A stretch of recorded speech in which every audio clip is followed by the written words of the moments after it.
विक्रांत जी दिल्ली से। राधे राधे गुरु जी।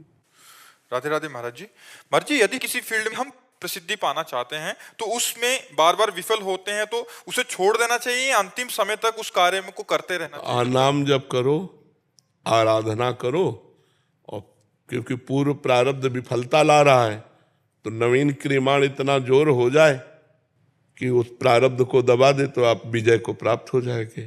तो नाम जप करो भगवान का, जो नाम प्रिय हो, खूब नाम जप करो और ये भावना करो कि इस फील्ड पर हम विजय प्राप्त कर लें तो हो जाएगा। गुरु जी जब से आपको देखा है, जब से राधा राधे ही जप रहे। हाँ, तो आप देखना राधा राधा का कमाल देखना। हाँ, श्याम सुंदर अधीन हो जाते हैं राधा नाम से, तो फिर और कोई कामना की पूर्ति।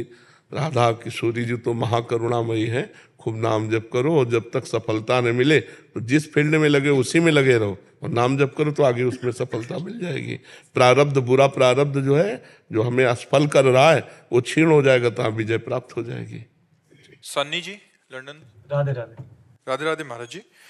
प्रभु जी, मैंने बचपन में श्री कृष्ण संकीर्तन में एक गुरुजी से दीक्षा ली थी। फिर जब मैं बड़ा हुआ तो हमारा पूरा परिवार जिन गुरुजी को मानता था वहां से दीक्षा ले ली। महाराज जी, क्या दो गुरु से दीक्षा लेना गलत है? और हाँ, मैं कौन से गुरु द्वारा दिया गया नाम गलत गलत है, कोई खिलवाड़ थोड़ी है। पर अब यह है कि बचपन में तो अबोध अवस्था होती है, पर जो दीक्षा लेनी चाहिए वो किसी की प्रेरणा के अनुसार नहीं लेनी चाहिए। जब अपना विवेक जागृत हो जाए और जिन संत भगवान पर ब्रह्म बुद्धि हो कि गुरु साक्षात पर ब्रह्म और अध्यात्म पे चलना, तब दीक्षा लेनी चाहिए। अब इनको दीक्षा ले ली, उनसे दीक्षा ले ली, उनसे दीक्षा ले ली, पता नहीं कि हमें जाना कहाँ है, करना क्या है, अब किसका भजन करें। मान लो 3-4 जगह दीक्षा ले ले तो कहाँ किसका भजन करें। गुरु एक, शिक्षा गुरु चाहे आप 50 बना लो, लेकिन दीक्षा गुरु एक होना चाहिए। शिक्षा के लिए भगवान दत्तात्रेय जी ने 24 गुरु बनाए, शिक्षा गुरु, लेकिन दीक्षा एक गुरु से होनी चाहिए। ये सब खिलवाड़ वाला, बच्चोपन वाला बात हो गई ना। तो अब कहाँ तुम्हारी श्रद्धा है? दोनों जगह है गुरु जी, एक कृष्ण भगवान के हैं, एक हमारे गुरु जी जगह। तो एक जगह किशन भगवान के, दूसरी जगह कौन भगवान के हैं? दूसरे गुरु जी को बोलते हैं, गुरु जी को मानो। अच्छा, तो किशन जी गुरु जी हैं, गुरु जी किशन जी हैं, ऐसा मान लो दोनों एक ही है। नाम जप अभी कौन सा करें? जो बचपन में लिया था वो वाला नाम जप करें कि ये वाला नाम जप करें? अभी हमको क्यों अपराध करवाओगे कि हम कहे कि उनका न करके उनका करो। अब आप देख लो, इसीलिए ये दुविधा में दोनों गए, माया मिली न राम। तो ये बात ठीक नहीं, एक चयन करो। एक ही कर। किसको चयन किया? आपको चयन की। अब तीसरा आपने तो और कमाल कर दिया। जा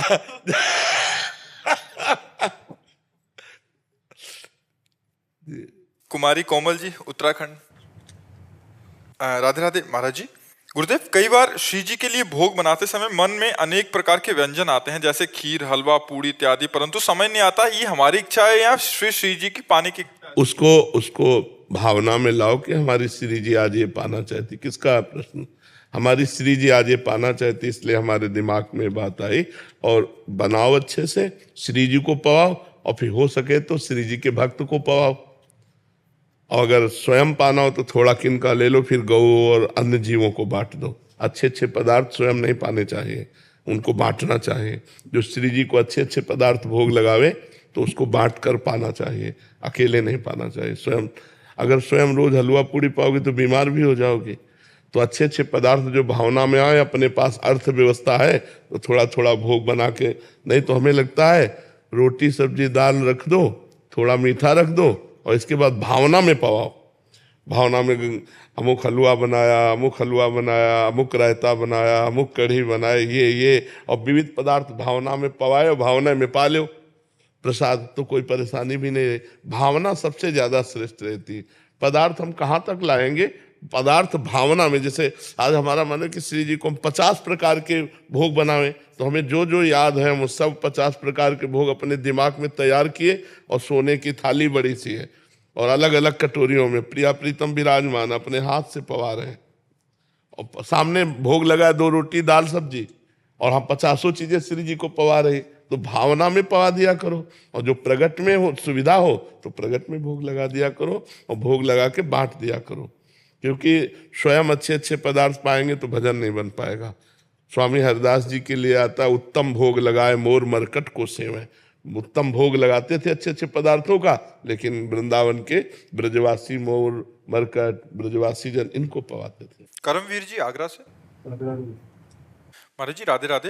गुरुदेव, क्या निकुंज में सभी को श्री जी का बराबर प्रेम मिलता है, या वहां भी जिसकी जो सेवा या भाव ज्यादा अच्छे से बराबर होता है? प्रेम में कमी नहीं, सबको श्री जी का बराबर दुलार मिलता नहीं, कोई जीवित ही ना रह पावे। अगर ऐसा लगे कि हमें श्री जी कम चाहते हैं तो कैसे जी पाएंगे? बराबर वैसे ही प्यार सबको, पर्सनल। श्री जी सबकी पर्सनल है। हाँ, श्री जी पर्सनल है, सबकी पर्सनल। मतलब जैसे को लगता है ना श्री जी केवल मेरी है, तो ऐसे अनुभव आएगा कि श्री जी केवल मेरी है। अब दूसरा पान पवा रहा है तो उस समय आप इतने तन्मय है कि वो पान आप ही पवा रहे हैं श्री जी को, हर सेवा आपके द्वारा हो रही। पर वो वहां पहुंचने पर पता चलेगा, क्योंकि ये सब चिदानंदमय बात है, प्राकृतिक शब्दों से उसका वर्णन किया ही नहीं जा सकता। जो सहचरी भाव के द्वारा प्रिया प्रीतम की सेवा है वो चिदानंदमयी सेवा है, और चिदानंद में द्वैत नहीं होता।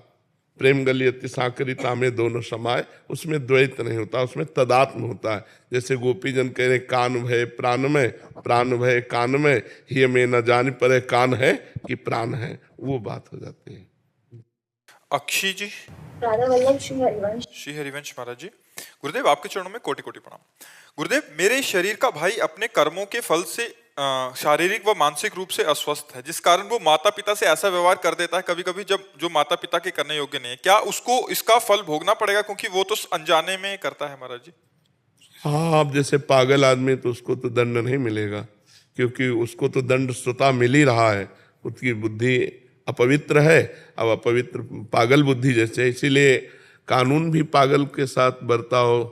अगर साबित हो गया रिपोर्ट में कि पागल है तो उसे सजा देने के लिए उसमें मुरव्वत होती है कि आखिर विक्षिप्त है, पागल है, वो कुछ भी कर सकता है।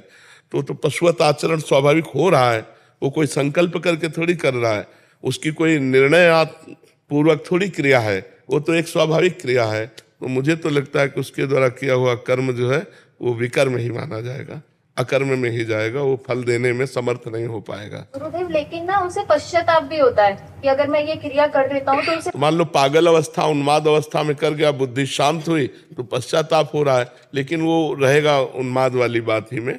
जैसे उन्माद में किसी कुछ हो गया पागलपन में, तो बाद में उसको पश्चाताप हो रहा है, तो बाद में अगर बुद्धि काम कर रही तो पश्चाताप हो रहा है ना, इसलिए उसको दंड नहीं मिलेगा।